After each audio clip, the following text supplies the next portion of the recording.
विष्णुपुर गांव में बंसी नाम का एक युवक अपनी बूढ़ी माँ कौशल्या के साथ रहता था। बंसी के पास अपना कोई भी खेत नहीं था, इसलिए वो दूसरों के खेतों में खेती किया करता था। एक दिन उसके घर पर एक व्यक्ति आता है। बंसी, कल मेरे खेत की फसल काटनी है, इसलिए मैं तुम्हें बताने के लिए आया था।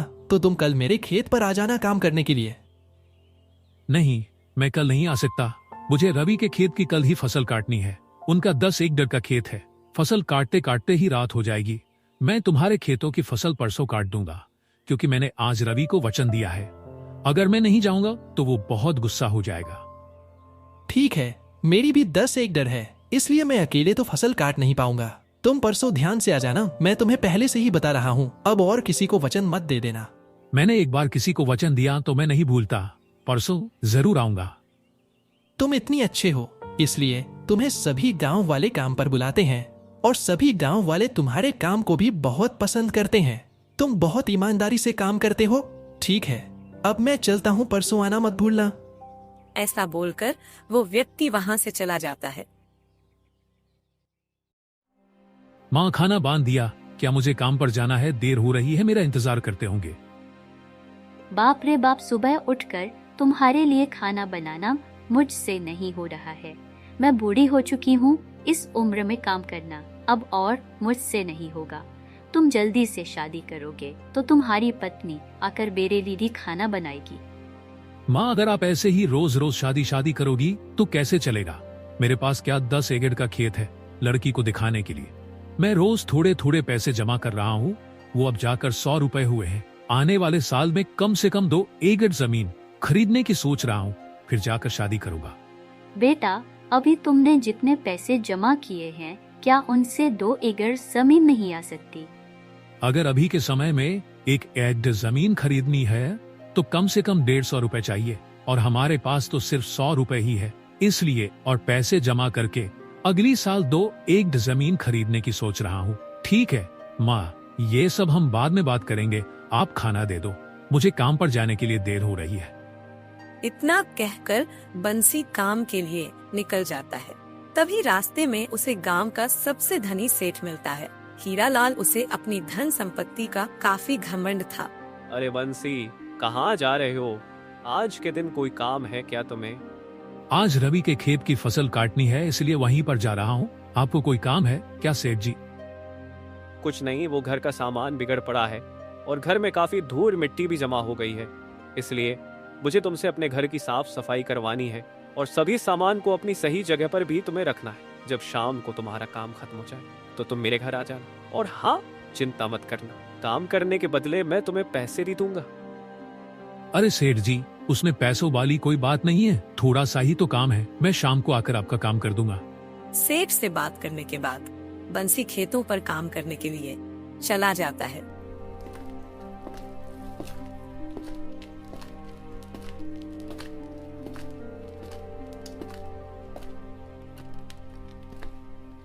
फिर शाम होने पर बंसी अपने घर आ जाता है।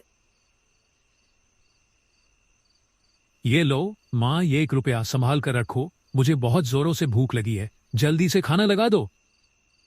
ठीक है, अभी लगाती हूँ, लेकिन तुम्हें बुलाने के लिए वो हीरालाल आया था। उसने कहा कि जब तुम आओ तो तुम्हें उसके घर भेज दूँ। क्या हुआ है? आखिर उसने आज तुम्हें क्यों बुलाया है? उसके घर का बिखरा हुआ सामान जगह पर लगाना है, इसीलिए उन्होंने मुझे बुलाया था। खाना खाकर जाता हूँ। उसका काम है तो अच्छे से बात करता है, और काम नहीं होता है तो अकड़ के बात करता है। बेटा, हम उससे जितना दूर रहेंगे हमारे लिए उतना ही अच्छा होगा। तभी खाना खाकर हीरालाल के घर जाता है। अरे बंसी आ गए, तुम्हारा ही इंतजार कर रहा था। इधर जो सामान रखा है उसे ऊपर रख दो, और बगल वाले कमरे में झाड़ू भी लगा देना। वहां पर बहुत धूल जमा हुई है। आप थोड़ी देर बाहर रुकिए, यहाँ पर काम करते समय धूल गिरेगी। काम खत्म करके मैं आपके पास आ जाऊंगा। अच्छे से साफ सफाई करना और सभी सामान को ठीक से रखना, और सामान के ऊपर एक कपड़ा भी ढक देना ताकि सामान दिखाई ना दे। फिर कुछ ही देर में बंसी हीरालाल के कहे अनुसार सारा काम खत्म करके हीरालाल के पास जाता है। सेठ जी, काम पूरा हो गया। अच्छा ठीक है सेठ जी, अब मैं जाता हूँ। ठीक है, अब बताओ काम करने के कितने पैसे लोगे? क्योंकि मैं फ्री में कोई भी काम नहीं करवाता। बताओ कितने पैसे चाहिए तुम्हें? सेठ जी, इतने छोटे से काम के लिए भला मैं आपसे क्या पैसे लूंगा? जब आपके खेतों पर काम करूंगा तो आप पैसे दे देना। ठीक है सेठ जी, अब मैं चलता हूँ। उस दिन हीरालाल के घर पर काम करके जाने के बाद रात होती है। फिर अगले दिन सुबह होने पर उस बंसी को काम पर बुलाया था, लेकिन वो तो अभी तक नहीं आया। लगता है अब उसके घर जाकर ही उसको बुलाना पड़ेगा। तभी राघव बंसी के घर के पास जाता है, परंतु वहाँ पर पहले से ही बहुत लोग होते हैं। हीरालाल बंसी पर बहुत तेज तेज चिल्ला रहा था। राघव तुरंत बंसी के पास जाता है। क्या हुआ सेठ जी, क्यों बंसी पर इतना चिल्ला रहे हो? क्या बताऊं, मेरे घर में छोटा सा काम करने के लिए मैंने इसको रात में बुलाया था, लेकिन इसने काम करते करते मेरे घर से 100 रुपए चोरी कर लिए और मुझे बिना भनक लगे पैसों को लेकर अपने घर आ गया। आप गलत समझ रहे हो। बंसी जब छोटा था मैं उसे तब से जानता हूँ। बंसी ऐसा लड़का नहीं है। मैं जब इसको काम करने के बदले पैसे दे रहा था तो इसने पैसे नहीं लिए, ज्यादा भला बनने की कोशिश कर रहा था। अब मुझे समझ आया कि इसने पैसे क्यों नहीं लिए। देखो बंसी, प्यार से मेरे 100 रुपए मुझे दे दो, नहीं तो मैं अभी पुलिस बुला लूंगा। मैंने तुम्हारे घर पर चोरी नहीं की है। सच में सेठ जी, मैं बिल्कुल सच बोल रहा हूँ। हो सकता है कि कोई और चोर आकर आपके पैसे चुरा कर ले गया हो। वो इतना कह रहा है तो वो सच ही बोल रहा होगा। उसकी बात का विश्वास करो। जरूर कल रात में तुम्हारे घर में चोर आए होंगे। मेरे घर में कर चोर थे या फिर इसने चोरी की है, वो तो इसके घर की जांच करने के बाद ही पता चल जाएगा। इतना कहकर हीरालाल बंसी के घर के अंदर चला जाता है और उसके घर की पूरी जांच करके बंसी द्वारा जमा किए गए 100 रुपए लेकर बाहर आता है। ये देखो गांव वालों, आज इसकी सच्चाई सबके सामने आ गई। अगर इसने मेरे घर में चोरी नहीं की तो इसके पास 100 रुपए कहाँ से आए? सेठ जी, ये मैंने खेत खरीदने के लिए एक एक पैसे जोड़ कर रखे थे। कृपया करके आप मुझे मेरे पैसे वापस दे दीजिए। रोज दूसरों के खेतों में काम करने वाले हो तुम, तो भला इतनी गरीबी में तुम्हारे पास 100 रुपए कहाँ से आएंगे? जरूर तुमने ही मेरे घर में चोरी की होगी। अगर मैं तुम्हें ऐसे ही छोड़ दिया तो पता नहीं तुम गांव में और कितनी चोरी करोगे। रुको, अभी पुलिस बुलाता हूँ। ये सब दूर खड़े होकर असली चोर देख रहे थे। अरे, हमारी वजह से बांसी का काम हो गया। जाने दो, छोड़ो हमें। बांसी से क्या लेना देना। पुलिस के आने से पहले ही हम यहाँ से निकल जाते हैं। चलो जल्दी। तभी असली चोर वहाँ से चले जाते हैं। वहाँ पर खड़े हुए सभी लोग हीरालाल को समझाते हैं, परंतु हीरालाल किसी की नहीं सुनता और फोन करके पुलिस को बुला लेता है। देखिए इंस्पेक्टर जी, यही है मेरे घर में चोरी करने वाला। मेरे 100 रुपए इसके घर में मिले हैं। क्यों इतने जवान होकर भी चोरी करते हो? तुम्हें शर्म नहीं आती? चोरी करने में चलो, अब जेल में जाकर चोरी करना। सभी गांव वाले पुलिस को बहुत समझाने की कोशिश करते हैं, लेकिन पुलिस इंस्पेक्टर किसी की भी नहीं सुनता। वो सीधे बंसी को 1 महीने के लिए जेल में बंद कर देता है। हे भगवान, ये क्या हो गया? मैंने तो बंसी को पहले ही मना किया था कि उससे ज्यादा मतलब रखा करो। अब देखो, उसने झूठा आरोप लगाकर मेरे बेटे को जेल भिजवा दिया। पता नहीं जेल में मेरा बेटा कैसा होगा। हे प्रभु, उसकी रक्षा करना अब आपका ही सहारा है। फिर ऐसे ही धीरे धीरे करके पूरा 1 महीना बीत जाता है और बंसी भी जेल से छूट जाता है। मैंने जो नहीं किया उसके लिए हीरालाल ने जेल भेज दिया। उसे किसी भी तरह सबक सिखाना ही होगा। बस सही समय आने का इंतजार करता हूँ।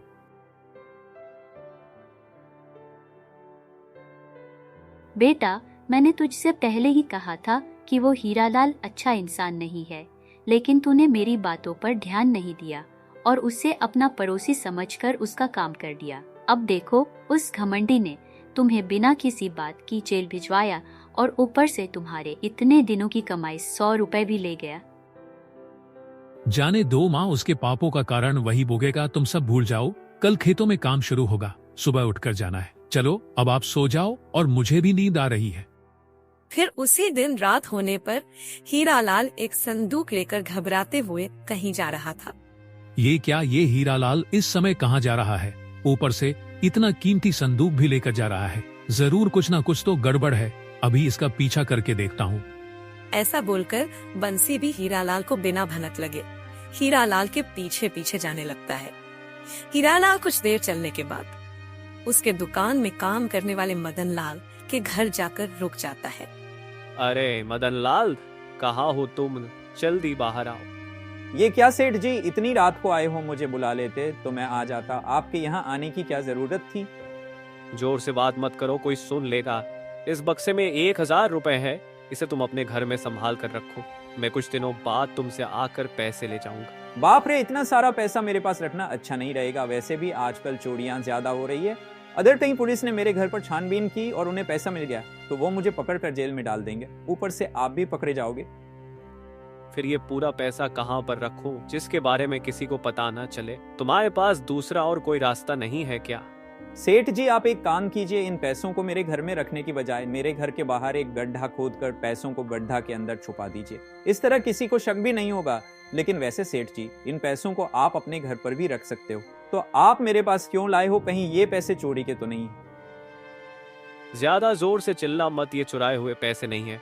अच्छा ठीक है, तुम मेरे यहाँ 10 सालों से काम कर रहे हो, इसलिए मैं तुम्हें सब सच बताता हूँ। ये पैसे मेरा भागीदारी मुकेश है ना, उसका और मेरा कल व्यापार का बंटवारा होने वाला है। आए हुए लाभ में कुछ पैसे मैं उसे बिना दिखाए हुए लेकर आया हूँ। कल बंटवारे में ये पैसे बिना दिखाए हुए बचे हुए लाभ आपस में आधे आधे बांट लेंगे, तभी ये 1000 रुपए मुझे आए हुए लाभ में ज्यादा मिल जाएंगे। अगर ये पैसे मेरे घर में रहेंगे तो ठीक नहीं होगा, इसीलिए मैं इन पैसों को तुम्हारे पास लेकर आया था। मतलब तुम तुम्हारे व्यापार के भागीदारी को धोखा दे रहे हो? ये भी तो चोरी जैसा ही हुआ है ना। ये हमारे व्यापार में आया हुआ लाभ है, और वैसे भी तुझे इससे क्या। चलो अब ज्यादा मुंह मत चलाओ, चुपचाप गड्ढा खोद कर इन पैसों को छुपा दो। इसके बाद जब मैं इन पैसों को लेकर जाऊंगा तो मैं तुम्हें भी 100 रुपए दे दूंगा, ठीक है ना? 100 रुपए की बात सुनकर मदन लाल मान जाता है और अपने घर के बाहर गड्ढा खोदकर पैसों को छिपा देता है। ये सब कुछ दूर से बांसी देख रहा था। काम खत्म होने के बाद हीरालाल वहाँ से चला जाता है। मदन लाल भी घर के अंदर जाकर सो जाता है। देखने में बड़ा धनी लगता है, इसके पास जितना भी धन है लगता है वो सब बेईमानी और चोरी का ही है। ये तो व्यापार में भागीदार अपने दोस्त को धोखा भी दे रहा है और मदन लाल को मुंह बंद करने के लिए रिश्वत भी दे रहा है। यही मेरे लिए सही समय है, वो पूरे पैसे लेकर चला जाता हूँ। किसी के देखने से पहले ये काम खत्म करना होगा। ऐसा सोचकर बंसी तुरंत गड्ढा खोदकर पैसों को लेकर वहाँ से चला जाता है। उस समय मदन लाल गहरी नींद में सोया हुआ था। मैंने कुछ नहीं किया तो भी मुझ पर झूठा आरोप लगाकर मुझे जेल में भिजवा दिया। ऊपर से मेरे जमा किए हुए पैसे भी छीन लिए तुम्हारे जैसों का पैसा चोरी करने का। शायद मुझे कोई पाप नहीं लगेगा। अब ये 1000 रुपए मेरे हैं, इससे मैं खेत खरीद लूंगा। ऐसा सोचते सोचते बंसी वहाँ से जा रहा था, तभी उसे घर से आवाज आती है। हमारे पास इस रास्ते के अलावा दूसरा और कोई रास्ता नहीं बचा है। हम अपनी बेटी की खुशी के लिए कुछ भी कर सकते हैं। आपने बिल्कुल सही कहा। हमारे मरने के बाद दामाद जी बेटी को अच्छे से रखेंगे। ये देखिए, पहले मैं जहर पीऊंगी, फिर बाद में तुम पी लेना। बाप रे, ये लोग तो आत्महत्या कर रहे हैं, इन्हें किसी भी तरह रोकना ही होगा। कौन हो तुम और यहाँ क्यों आए हो? मैं कौन हूँ तुम्हें बाद में बताऊंगा, पहले उस जहर की शीशी रख दीजिए। आखिर आप ये क्या कर रहे हो? आत्महत्या महापाप है, क्या आपको पता नहीं है? तो आखिर ऐसा आपके साथ क्या हो गया जो अपनी आत्महत्या करने की परिस्थिति आ गई? बेटा, तुम कौन हो मुझे पता नहीं, लेकिन ये हमारे परिवार का आपसी मामला है, इसलिए कृपया करके यहाँ से चले जाओ। मैं भी तुम्हारे बेटे जैसा हूँ, कृपया करके मुझे बताओ। अगर हो सके तो मैं आपकी सहायता जरूर करूंगा। मेरी एक बेटी है, उसकी शादी में 1000 रुपया दहेज देने का वादा किया था, परंतु विवाह के समय केवल 500 रुपया ही दे पाए थे और बाकी के पैसे अगली साल देने को कहा था, लेकिन हम दे नहीं पाए। खेत की फसल में नुकसान हुआ, जितना सोचता था उतना हो नहीं पाया। उस फसल को बेचकर थोड़े बहुत पैसे मिले थे, जिन पैसों में हम ठीक से 2 रोटी भी नहीं खा सकते। ऊपर से मेरी बेटी की ससुराल वाले 500 रुपए 2 दिनों में मांग रहे हैं। अगर हम 2 दिन में पैसे नहीं देंगे तो वो मेरी बेटी को घर वापस भेज देंगे। अब इस परिस्थिति में उतने सारे पैसे हम कहां से लेकर आएंगे? इसलिए हम दोनों मर जाएंगे तो वो लोग हमारी बेटी को घर नहीं भेजेंगे और अपने पास ही रखेंगे। इसीलिए हमने ये निर्णय लिया। इतने छोटे से विषय के लिए आपको मरने की कोई जरूरत नहीं है। आप दुखी मत होइए। मैं आपको 500 रुपए के साथ 200 रुपए और देता हूँ। कल आप अपनी बेटी के घर जाकर पैसे दे देना और बचे हुए 200 रुपए से आप अपने घर का राशन ले आना। इतना सारा पैसा तुम हमें दे रहे हो, तुमने ये पैसे किसी काम के लिए जमा करके रखे होंगे। रहने दो बेटा, हमें हमारे हाल पर छोड़ दो और तुम चले जाओ। तुम्हें हमारे लिए परेशान होने की कोई जरूरत नहीं है। आप ऐसा मत कहिए, मैं भी आपके बेटे जैसा ही हूँ। तो क्या मैं अपनी बहन की रक्षा करने के लिए इतना भी नहीं कर सकता? कृपया करके मना मत कीजिए, पैसों को ले लीजिए। इतने सारे पैसे इतनी रात में लेकर जा रहे हो, चोर तुम पर हमला भी कर सकती है। तुम्हें डर नहीं लगता है क्या? मैं जवान हूँ, ऊपर से ताकतवर भी हूँ, मुझ पर कौन हमला करेगा? वैसे भी ये पैसे मैं चोरी करके लाया हूँ। ये तुम क्या कह रहे हो? चोरी किया? दिए हुए पैसे तुम हमें दे रहे हो। तुमने जहां से भी चोरी की होगी वो लोग बहुत परेशान हो रहे होंगे। ऐसे पाप के पैसे हमें नहीं चाहिए। बेटा तुम ही लेकर जाओ। और तुम चोरी क्यों करती हो? कमाकर खाया करो, चोरी मत किया करो। मेरा चोरी करना पहली बार है। गरीब ने खेत खरीदने के लिए जमा किए गए पैसों को जबरदस्ती हथियाने वाले से मैंने पैसों को चुराया है। ऊपर से उसने भी उसके भागीदारी को धोखा देकर छुपाए हुए पैसे हैं।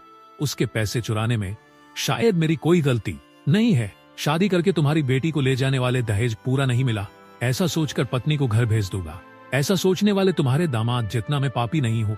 ये पैसे तुम कल सुबह जाकर उन्हें देकर तुम्हारी बेटी को सुखी से रहने दो। बेटा तुम कौन हो? मैं तुम्हें नहीं जानती, लेकिन तुम सच में बहुत अच्छे इंसान हो। भगवान तुम्हें हमेशा खुश रखे। तुमने मेरी बेटी का सम्मान ही नहीं बल्कि हमारी जान भी बचाई है। हम तुम्हारा कैसे धन्यवाद करें, मुझसे बिल्कुल भी समझ नहीं आ रहा है। भगवान की कृपा हमेशा तुम पर बनी रहे। आपको धन्यवाद करने की कोई जरूरत नहीं है, लेकिन आप मेरी विनती हमेशा याद रखना कि अब चाहे कुछ भी हो जाए, लेकिन आप कभी भी आत्महत्या करने की सोचना मत।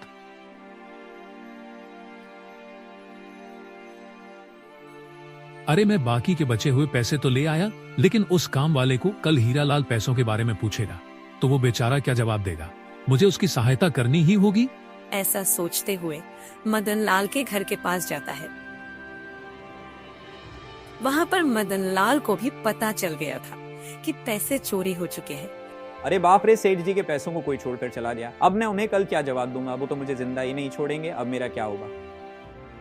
मदन लाल क्या हुआ? तुम्हारे सेठ जी के पैसे चोरी हो गई है। क्या पास में भी चोर आए थे? उन लोगों ने ही तुम्हारे सेठ जी के पैसे चुराए होंगे। वैसे भी तुम्हारे सेठ वो पैसे अपने दोस्त को व्यापार में धोखा देकर चुरा कर लेते, तो भला तुम उसके लिए क्यों दुखी हो रहे हो? ये सब तुम्हें कैसे पता? आखिर तुम कौन हो?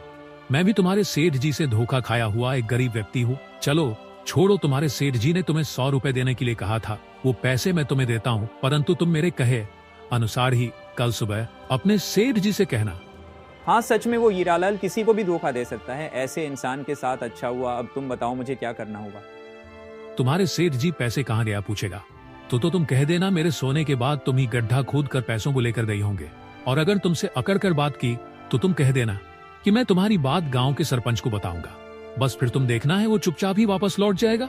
ये लो तुम्हारे 100 रुपए, इनको रख लो और दूसरी जगह कहीं पर काम ढूंढ लेना। अगले दिन जब हीरालाल उससे पूछता है तो मदन लाल वंशी के कहे अनुसार ही बोलता है, कुछ भी करूँगा तो मेरी चोरी पकड़ी जाएगी। इसलिए हीरालाल भी बिना झगड़ा किए हुए अंदर ही अंदर दुखी होता है। मैं अब इन बाकी के बचे हुए पैसों से अपने लिए खेत खरीद लूंगा। उसी दिन बंसी 3 एकड़ जमीन खरीद लेता है और खुशी से अपना जीवन व्यतीत करने लगता है। सीताराम, राधे राधे।